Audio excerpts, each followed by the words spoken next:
तो सत्ता में आज सबसे पहले बात खून जमाने वाली जनवरी की, जो इस वक्त दिल्ली समेत उत्तर भारत के कई राज्यों के लिए टॉर्चर बन गई है। आमतौर पर इस मौसम में लोग अपने परिवार के साथ शिमला, मसूरी या दूसरे किसी हिल स्टेशन पर घूमने के लिए जाते हैं, लेकिन फिलहाल आपको ऐसा करने की बिल्कुल भी जरूरत नहीं है, क्योंकि देश की राजधानी दिल्ली अब शिमला और मसूरी से भी ज्यादा ठंडी हो गई है। सर्द हवाएं शरीर पर चुभ रही हैं और गर्म कपड़े भी कपकपी को रोकने के लिए काफी नहीं पड़ रहे हैं।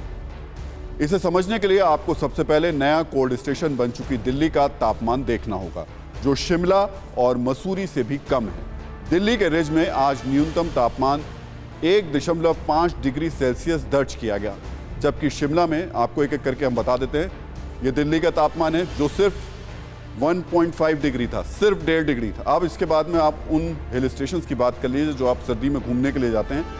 शिमला 3 डिग्री, मसूरी 4.4 डिग्री और धर्मशाला 5.2 डिग्री। लेकिन ये तमाम हिल स्टेशन आज दिल्ली के टेम्परेचर के आगे कम थे, क्योंकि दिल्ली इनसे ज़्यादा ठंडी थी। दिल्ली का कोल्ड मीटर हर दिन अपने ही रिकॉर्ड को तोड़ रहा है और अब सवाल ये कि क्या जनवरी में दिल्ली का पारा 0 डिग्री होने वाला है। 5 जनवरी को दिल्ली का न्यूनतम तापमान 2.8 डिग्री था, जबकि कल यानी 6 जनवरी को इसमें पूरे 1 डिग्री सेल्सियस की गिरावट हुई। दिल्ली के आया नगर में 6 जनवरी को टेम्परेचर 1.8 डिग्री रिकॉर्ड दर्ज किया, जबकि आज दिल्ली का पारा इससे भी कम नोट किया गया है। आज दिल्ली के रिज में तापमान 1.5 डिग्री रहा। लेकिन अभी आपको और सावधान रहना है, क्योंकि मौसम विभाग के मुताबिक अगले कुछ दिन उत्तर भारत पर सर्दी का सितम और बढ़ने वाला है। मतलब लोग पहले से 1 और 2 डिग्री के पारे में कांप रहे हैं और अब लोगों पर इससे भी बड़ा कोल्ड अटैक हो सकता है।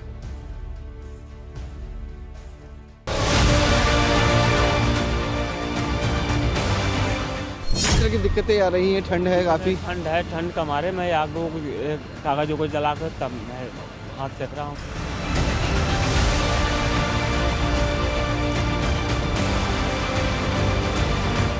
ठंड तो है, बहुत काफ़ी ठंड है, बहुत ज़्यादा मजबूरी है। हाँ बिल्कुल, हाथ ठंडे पड़ जाते हैं।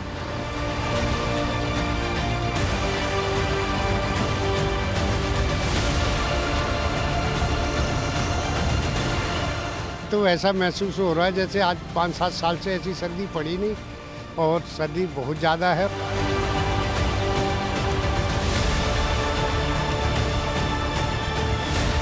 ग्वालियर में ठंड है, कोहरे के मारे धीरे धीरे 10 मीटर भी नहीं दिख रहा। बड़ी तापते तापते मैं आगे की तरफ बढ़ रहा हूँ। बहुत ही ग्वालियर में ठंड है, इतनी ठंड मैंने नहीं देखी थी अभी। जो 3 दिन में बहुत ज़्यादा ही ठंड पड़ रही है।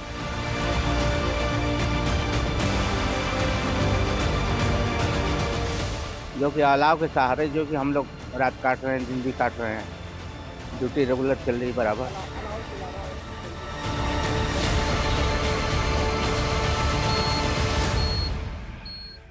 यहां आपको यह भी जानने की जरूरत है कि आखिर दिल्ली वाले कितना पारा झेल सकते हैं। क्या यह पहला मौका है जब दिल्ली में पारे ने रिकॉर्ड में गोता लगाया है, या फिर इससे पहले भी दिल्ली वालों का इस तरीके की ठंड से सामना हो चुका है?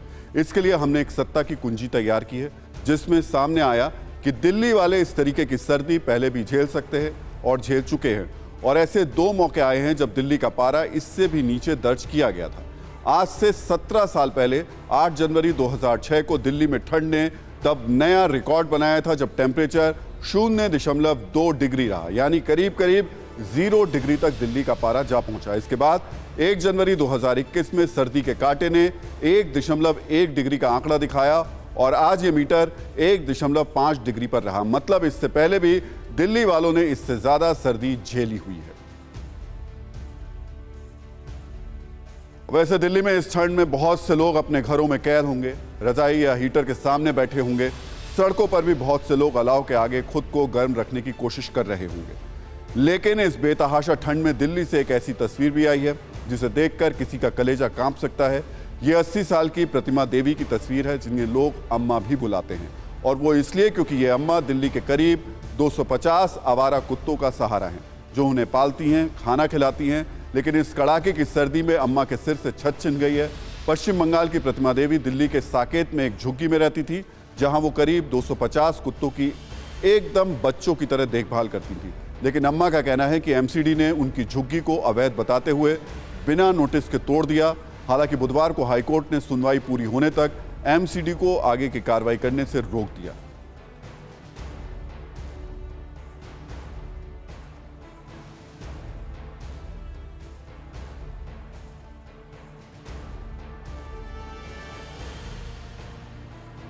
अब चिंता की बात यह है कि अम्मा के साथ उत्तर भारत के सभी लोगों के लिए ठंड का ये प्रकोप अभी और भी ज्यादा प्रकोप ये बढ़ने वाला है।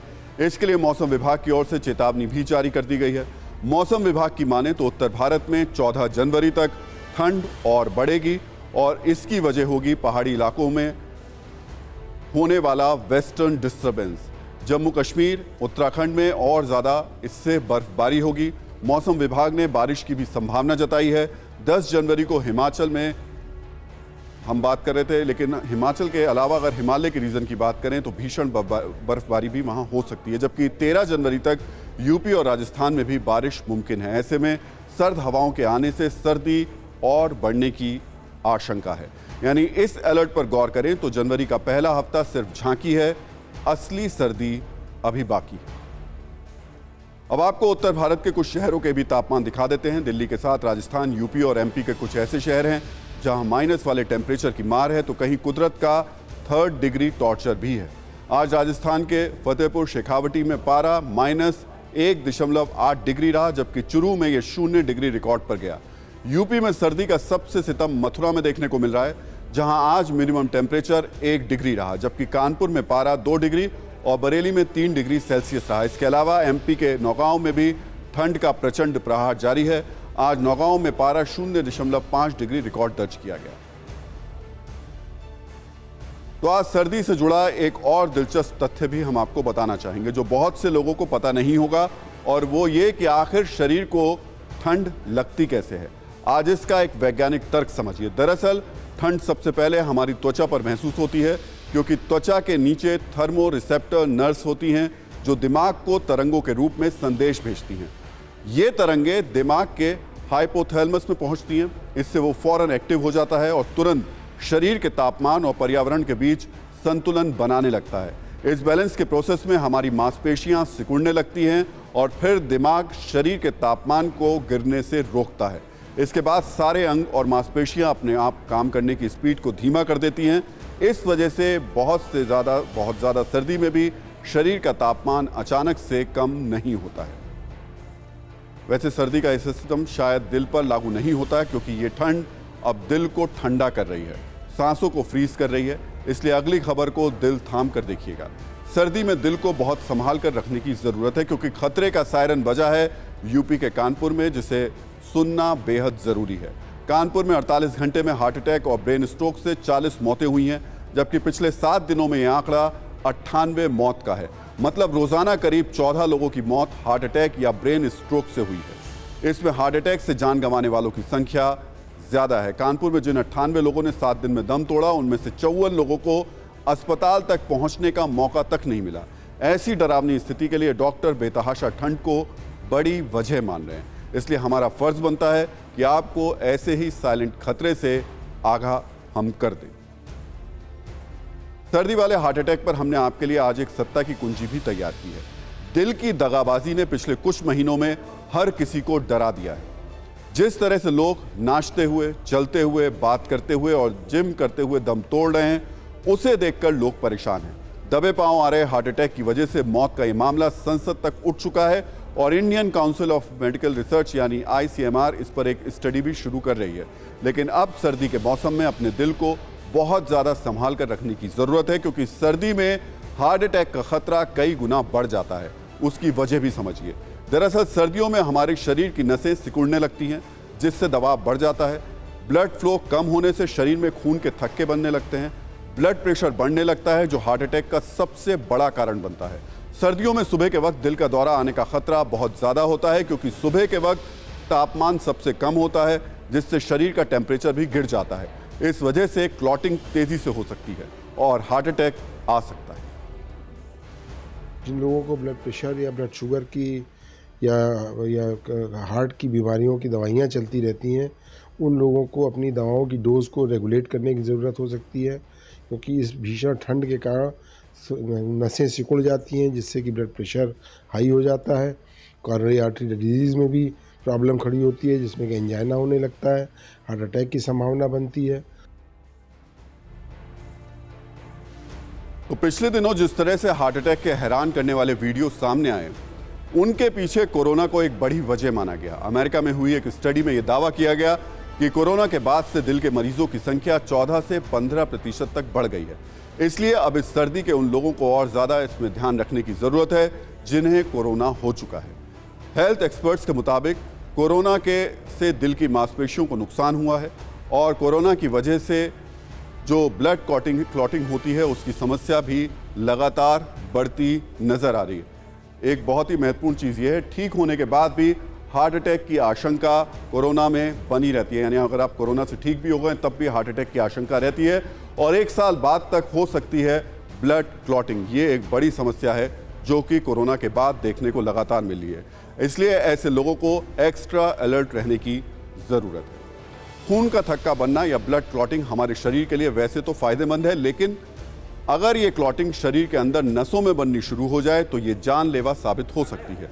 आपने गौर किया होगा कि चोट लगने के बाद ब्लड क्लॉटिंग से खून जम जाता है और इस वजह से चोट से खून आना बंद हो जाता है। इस स्थिति में क्लॉटिंग शरीर के लिए फायदेमंद होती है, लेकिन जब ये क्लॉटिंग नसों में होने लगे तो ये खतरे का अलार्म है। इसलिए इसके लक्षण भी समझने की जरूरत है। अगर किसी को सांस लेने में दिक्कत होने लगे, लगातार खांसी आने लगे, छाती में तेज दर्द होने लगे, अगर कहीं पर त्वचा का रंग बदलने लगे या फिर शरीर के किसी अंग में सूजन आने लगे तो तुरंत सावधान होना जरूरी। और अब आपको यह भी बताते हैं कि सर्दी में हार्ट अटैक के खतरे से बचने के लिए आपको किस तरीके की एक्स्ट्रा सावधानी बरतने की जरूरत है। सुबह के वक्त सर्दी ज्यादा होती है, इसलिए कोशिश करें कि बहुत सुबह टहलने के लिए ना निकलें। धूप में ज़्यादा से ज़्यादा समय बिताने की कोशिश करें। शरीर को गर्म रखने के लिए गर्म कपड़े पहनें, अपने सिर और कान को ढक कर रखें। एक्सरसाइज करें, लेकिन ये एक सीमा में होनी चाहिए। इसके अलावा आपको सर्दी में डाइट पर एक्स्ट्रा कंट्रोल रखना भी ज़रूरी है। हाई ब्लड प्रेशर के मरीजों को सर्दी के मौसम में खुद पर खास ध्यान देना चाहिए। इसके लिए नमक और मीठे की मात्रा को कम कर देना चाहिए। और अब बात करते हैं उत्तराखंड के उस शहर की जहां शटडाउन जैसे हालात हैं, जो हर वक्त विनाश की ओर तेजी से बढ़ रहा है। मौसम जैसे जैसे ठंडा हो रहा है, जोशीमठ में हालात बिगड़ते जा रहे हैं। खतरे का सायरन और भी तेज हो रहा है। आशंका जताई जा रही है कि कुदरत का प्रकोप झेल रहे जोशीमठ के लिए अगले कुछ दिन और भी भारी पड़ने वाले हैं। आपको बताएंगे लगातार धंसते शहर में कुछ तेजस्वी भूवैज्ञानिक कैसे डंडी वाले प्रयोग कर रहे हैं। सवाल ये भी पूछेंगे कि ऐसे डंडी वाले भूवैज्ञानिकों की वजह से जोशीमठ डेंजर जोन में आ चुका है। लेकिन पहले एक नज़र डालते हैं जोशीमठ में किस तरह हर गांव, हर गली, हर मोहल्ले, हर घर में दरार का संकट है। जोशीमठ के हालात को आप इस तरह समझ सकते हैं। तो जोशीमठ में शहर शहर सड़कों पर दरार देखने को मिल रही है। बड़े बड़े पहाड़ धसाव की वजह से 2 भाग में बंट गए हैं और पहाड़ों पर बड़ी दरारें हैं। जोशीमठ के महत्वपूर्ण मंदिर में भी दरार है। कल भी हमने बताया था कि नरसिंह मंदिर में दरार है और नरसिंह मंदिर वही है जहां भगवान बद्रीनाथ शीतकाल में आके प्रवास करते हैं। जोशीमठ में आदि शंकराचार्य के मठ में दरार है। जोशीमठ में 500 से ज़्यादा पर डेंजर जोन में है, जहां पर घरों में दीवारों में दरारें दिख रही हैं। जोशीमठ के बड़े बड़े होटल्स में भू धसाव की वजह से वो तिरछे हो गए हैं। यहाँ तक कि सीढ़ियों से लेकर कमरों में भी दरारें देखने को मिल रही हैं। जोशीमठ में दरार संकट के बीच प्रशासन कैसे एक्टिव है, भूवैज्ञानिक कैसे दरार संकट का समाधान करते हुए नजर आ रहे हैं, ये भी आपको देखना चाहिए। और इससे समाधान के लिए उन्होंने हाथों में डंडी ले रखी है। ये तस्वीर देखकर आपको हंसी भी आएगी और गुस्सा भी आएगा। आप देखिए नई तरीके के भूवैज्ञानिक कैसे बड़ी बड़ी दरारों का पतली डंडी से टेस्ट कर रहे हैं, इसकी गहराई का अध्ययन कर रहे हैं। नए तरीके के भूवैज्ञानिक भले ही डंडी से दरार टेस्ट कर रहे हों, लेकिन TV9 भारतवर्ष के संवाददाता दरार के अंदर घुसकर बता रहे हैं कि हालात कितने भयानक हैं और जोशीमठ पर संकट कितना विकट है।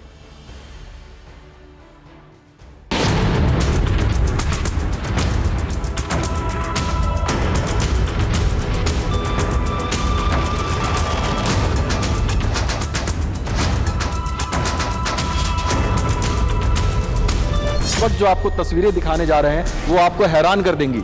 ये तस्वीरें हैं, एक मल्टीपर्पज़ हॉल हुआ करता था ये जेपी परिसर में, और आप देख सकते हैं कि ज़मीन के नीचे से किस तरह से पानी का रिसाव, आप आवाज़ भी सुन पा रहे होंगे, लगातार यहाँ पर जारी है। और उसके वजह से जो ज़मीन खिसकी है यहाँ पर, क्रैक्स, वो आप देखिए कितने बड़े ये क्रैक्स हैं। इस वक्त मैं चाहूँ तो इसमें देखिए जाकर भी देख सकते हैं कि यहाँ पर ये इतने बड़े क्रैक्स हैं कि पूरा का पूरा इंसान इसमें समा जाए।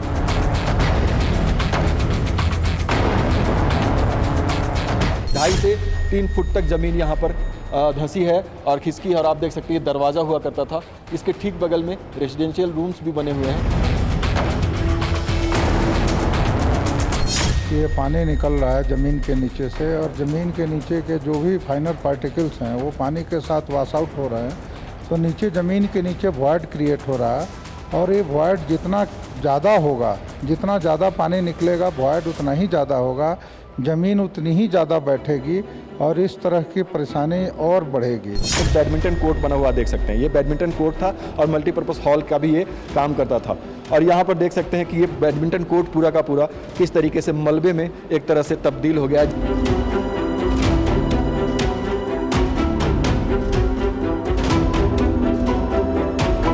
पोस्ट ऑफिस इसको कहा जाता है, यहीं से सारे डाक के काम जो है यहाँ के लोगों के होते हैं, लेकिन इस पोस्ट ऑफिस पर आज ताला हुआ लगा हुआ।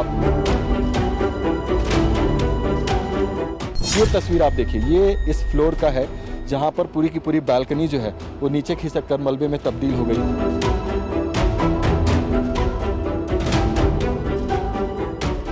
देखिए यहाँ पर तो पूरी की पूरी एक सुरंग बनी हुई सी दिख रही है, आप देख सकते हैं। ये देखिए, ये तस्वीरें हम आपको दिखाना चाहेंगे किस तरीके से यहाँ पर ज़मीन धंसी है। ये वॉशरूम का इलाका होता था, देखिए यहाँ पर ये फ्लोर पूरा का पूरा टेढ़ा हो गया है।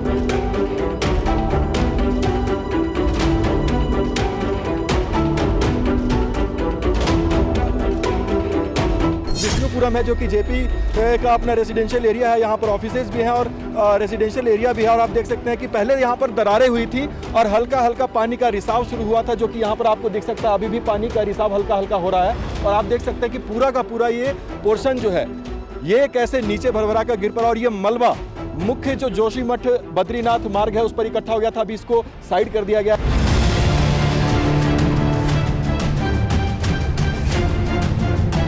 ज़मीन खिसक गई है यहाँ पे, देख सकते हैं आप कि कितने बड़े ये क्रैक्स पड़े हुए हैं। आप देख सकते हैं मैं हाथ नीचे की तरफ लेकर जा रहा हूँ, पूरा का पूरा हाथ अंदर जा रहा है। ये इतनी ज़मीन यहाँ पर खिसक गई है, तो ये तस्वीरें आप देख सकते हैं।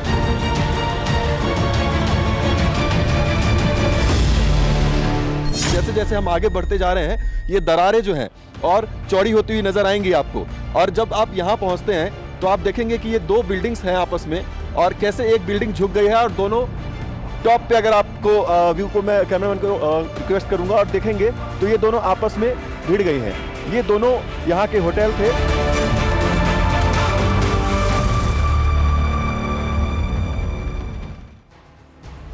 अब तस्वीर आप देखिए किस तरीके से मेरे सहयोगी ने जोशीमठ की तस्वीरों को आपको दिखाया, हालात को आपको दिखाया। ये हालात है, दरार इतनी चौड़ी है कि कोई आदमी तक उसमें उतर सकता है। लेकिन अफसोस की बात यह है कि वो सरकारी अधिकारी जो 1976 के रिपोर्ट आने के बावजूद नहीं जाग पाए थे कि जोशीमठ में किसी तरीके का कंस्ट्रक्शन नहीं होना चाहिए, निर्माण नहीं होना चाहिए, उन लोगों की नींद कल तक नहीं टूटी। कल जब वो वहाँ पर सर्वेक्षण के लिए पहुँचे थे, वहाँ सर्वे कर रहे थे, उस वक्त भी उनके हाथों में डंडियाँ थीं और वो डंडी से ये पता करने की कोशिश कर रहे थे कि इस पूरे मामले के पीछे की वजह क्या है, जड़ क्या है, और डंडियों से वो इन दरारों को नापने की कोशिश कर रहे थे।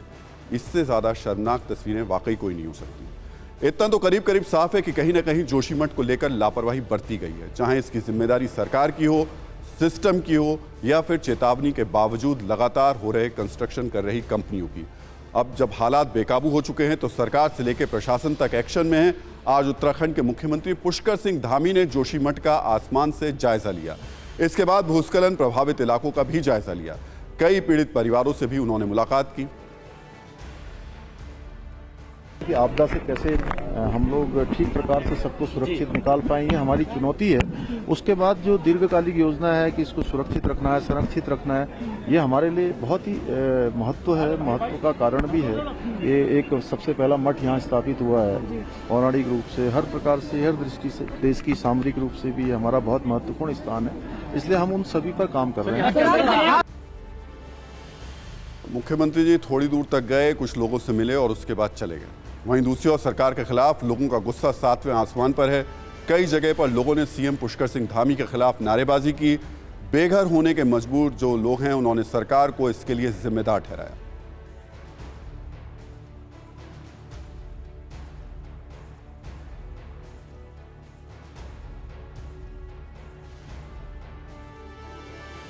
तो सवाल यही है कि जोशीमठ के इस हालात का जिम्मेदार कौन है? किसकी वजह से आज 2000 से भी ज्यादा लोग जिंदगी के उनके खतरे में हैं? क्यों आस्था का एक सेंटर डेंजर जोन में आ चुका है? अगर आप गौर से देखेंगे तो जानेंगे कैसे जोशीमठ को धंसता शहर बनाने में सरकार और प्रशासन की बड़ी जिम्मेदारी रही है। रिपोर्ट में यह भी कहा जा रहा है और कई भूवैज्ञानिकों का दावा है कि जोशीमठ का शहर भूस्खलन के मलबे और ढलान पर बसा हुआ शहर है। मतलब ये कि जोशीमठ शहर की सतह में चट्टानें कम और मिट्टी ज्यादा है। हमने बताया भी था कि रिपोर्ट में जोशीमठ ग्लेशियर की ओर से लाई गई मिट्टी पर बसा हुआ एक शहर है।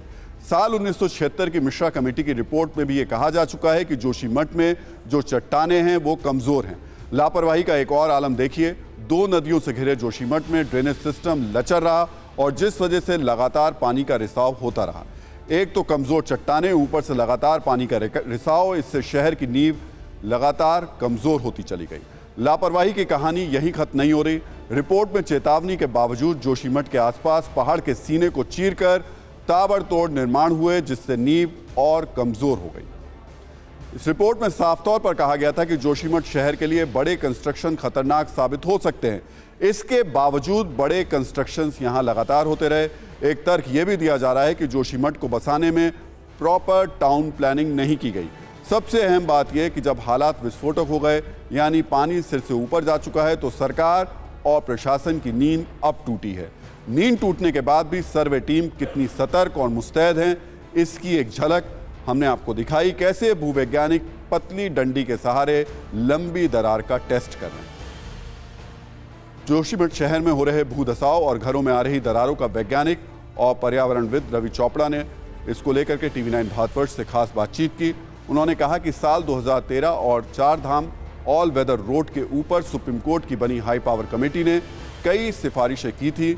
ये भी कहा गया था कि जोशीमठ शहर क्योंकि मेन सेंट्रल थ्रस्ट के बीच है, इसलिए वहां पर जल विद्युत परियोजनाएं नहीं बनाई जानी चाहिए, लेकिन इस सलाह को गंभीरता से नहीं लिया गया। जो मुख्य केंद्रीय भ्रंश है मेन सेंट्रल थ्रस्ट, उसके उत्तर में कोई हाइड्रो पावर प्रोजेक्ट्स ना बनाए जाएं जी। लेकिन इन्होंने ये कार्य जारी रखा। 1976 में एक MC मिश्रा कमेटी भी बनी थी। उसकी ये संस्तुति थी कि पहाड़ के नीचे का जो हिस्सा है वहाँ पर छेड़छाड़ ना की जाए, क्योंकि ये बहुत ही संवेदनशील पहाड़ है। लेकिन सरकार किसी ना अपनी कमेटियों की सुनती है, ना सुप्रीम कोर्ट की कमेटियों की संस्तुतियाँ पर अमल करती है, और अब ये मुश्किल पूरे शहर के लिए खड़ी कर दी है। उत्तराखंड में जब रमेश पोखरियाल निशंक की सरकार थी, उस समय 56 जल विद्युत परियोजनाओं के टेंडर निकाले गए थे। तभी आरोप लगाया गया था कि ये सभी किसी चंडीगढ़ के व्यापारियों को दिए गए हैं। इससे विपक्ष ने बड़ा मुद्दा भी बनाया था। ये मामला कोर्ट में भी गया था। इससे पहले कि कोर्ट कोई फैसला देता, उस वक्त की सरकार ने अपनी फजीहत से बचने के लिए सभी 56 जल विद्युत परियोजनाओं को निरस्त कर दिया।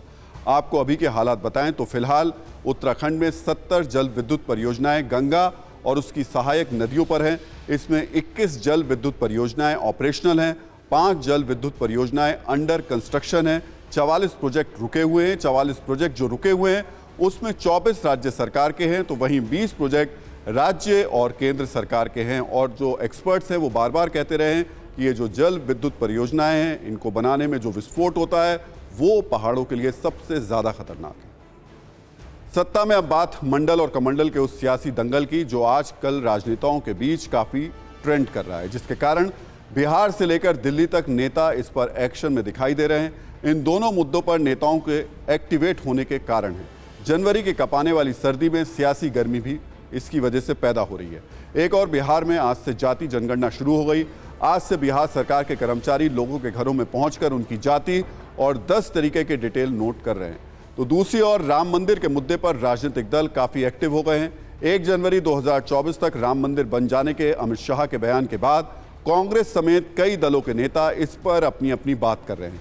इन दोनों खबरों पर हमने सत्ता की कुंजी तैयार की है, जिसमें आपको एक एक डिटेल देंगे। पहले बात करते हैं राम मंदिर के मुद्दे की, जो 2024 के लिए अब एक रेडीमेड मुद्दा है।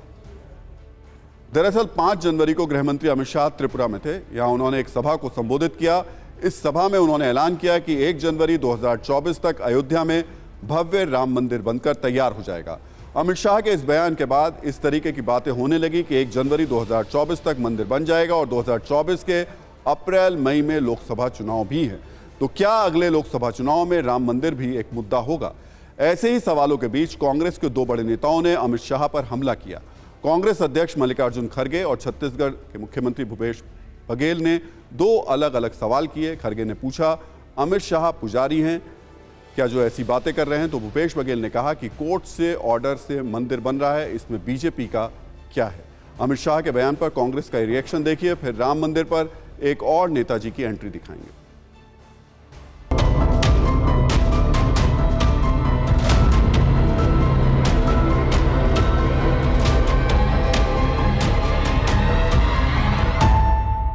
अयोध्या में रामलल्ला का मंदिर बनना चाहिए या नहीं बनना चाहिए?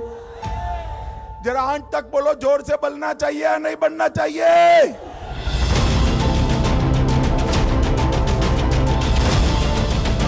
आप क्यों घोषणा करते हैं इसकी, वो भी चुनाव में?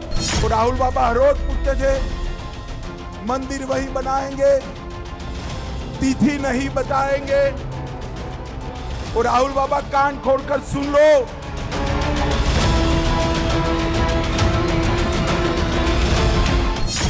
आप कौन होते भाई बोलने का? क्या राम मंदिर के पुजारी है आप? क्या राम मंदिर के वहां महंत हैं आप? 1 जनवरी 2024 को अयोध्या में गगनचुंबी राम मंदिर वहां पर आपको तैयार मिलेगा। देखिए, राम के नाम से, गाय के नाम से वोट मांगने का काम भाजपा करती है। न गाय की सेवा करती है, न राम के रास्ते में चलते हैं। आने वाले चुनाव में वो ये कह रहे हैं कि मई में चुनाव रहता है, तो 1 जनवरी में वहां राम मंदिर का उद्घाटन होगा।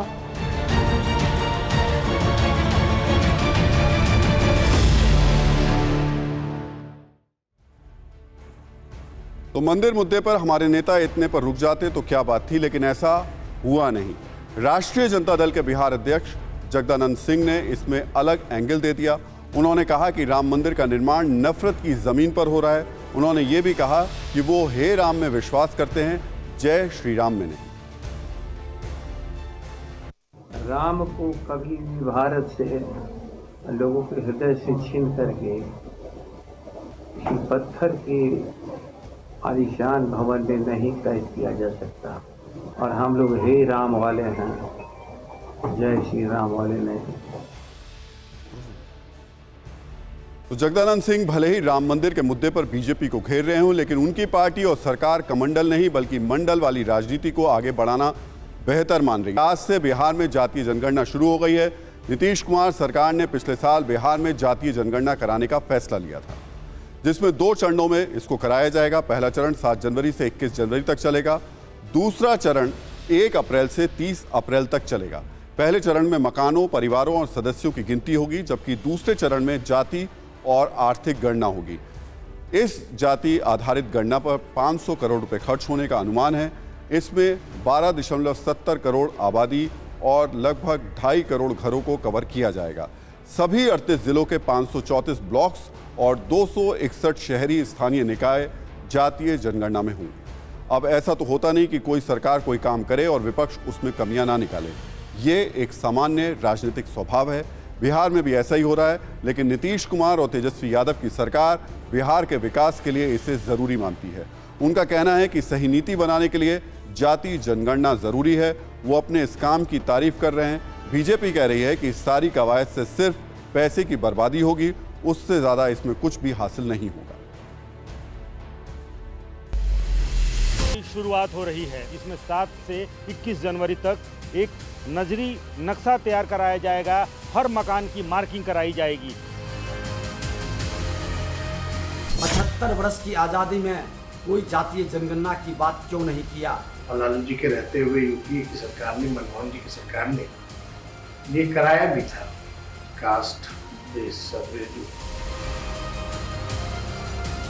और बिहार कोई पहला राज्य नहीं है, इसके पहले कर्नाटक ने, तेलंगाना ने और जातीय जनगणना का काम पूरा कर चुके हैं। भाजपा जो है गरीब विरोधी है, ये लोग नहीं चाहते थे कि जातीय जनगणना जो है वो बिहार तो देखिए, सत्ता में आज का टाइम खत्म हो गया, लेकिन न्यूज़ खत्म नहीं हुई है। आगे TV9 भारतवर्ष पर खबरें देखते रहिएगा और सभी न्यूज़ मित्रों से अपील है कि वो सत्ता की न्यूज़ रील्स को ज़्यादा से ज़्यादा शेयर करें और खबरों को लेकर अपनी राय हमें व्हाट्सएप करते रहें।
इस वक्त की बड़ी खबर है, एमसीडी सदन में मारपीट के मामले में शिकायत दर्ज हुई है। आप पार्षद प्रवीण कुमार ने कमलानगर थाने में दर्ज कराई है शिकायत। कल एमसीडी सदन में बीजेपी और आप पार्षदों में झड़प हुई थी, जिसके बाद अब थाने में रिपोर्ट दर्ज कराई गई है।